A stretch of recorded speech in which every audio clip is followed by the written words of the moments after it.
Ndagushuje cyane kandi nguhaye ikaze nizere ko umeze neza waba udukurikira uri mu Rwanda ndetse no hanze y'igihugu cyacu nizere ko umeze neza nkwibutsa ko ikiri Beta Skills TV chaîne ya YouTube igenda ikugezaho ibiganiro bigiye bitandukanye akenshi biba byibanda ku buzima ndetse n'ubundi bumenyi buba butandukanye akenshi uba wakenera mu buzima bwawe bwa buri munsi.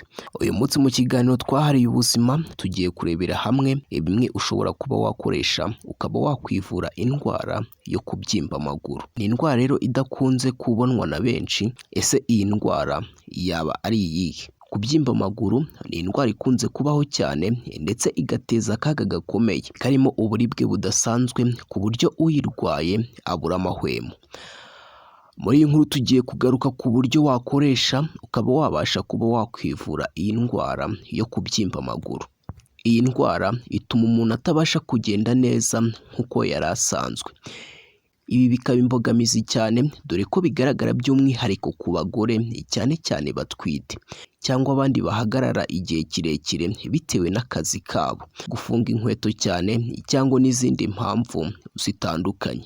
Ibi kandi bishobora no guterwa n'ubwiyongere bw'ibiro ndetse n'umubyibuho ukabije wa nyir'ubwite. Reka turebere hamwe rero uburyo bushoboka ushobora kuba wakoresha ukabasha gukira iyi ndwara yo kubyimba amaguru.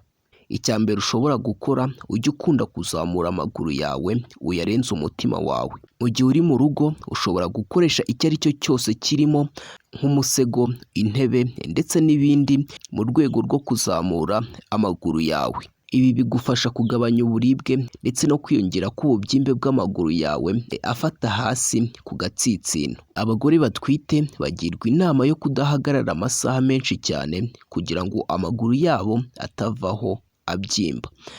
Ikindi cya kabiri hari ukunanura ibirenge. Gerageza kujya unanura ibirenge byawe unabikorera massage. Ibi bituma indwara igenda burundu kuko bifasha amaraso gutembera neza n'imitsi ikaruhuka.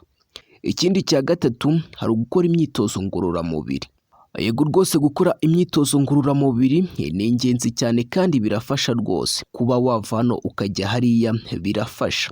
Bituma n'ubundi uburwayi wari wifitemo nabwo bubasha kugenda nk'uko ubushakashatsi bubigaragaza.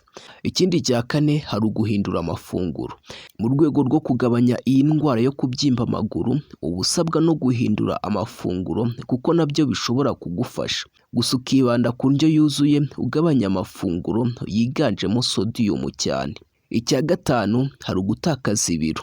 Ibi bigendana no kuba wakora imyitozo ngororamubiri nk'uko twabigarutseho mu ngingo yo hejuru. Icya gatandatu hari ugufata amafunguro yiganjemo potassium.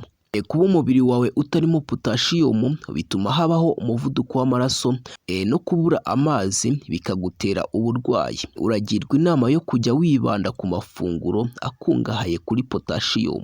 Icya karindwi hari ukunywa amazi menshi cyane. Ikinyamakuru Healthline dukesha iyi nkuru bigaragaza ko byibura uba usabwa kunywa udukombe 8 kuzamura ku munsi kugira ngo ubashe gukira iyi ndwara.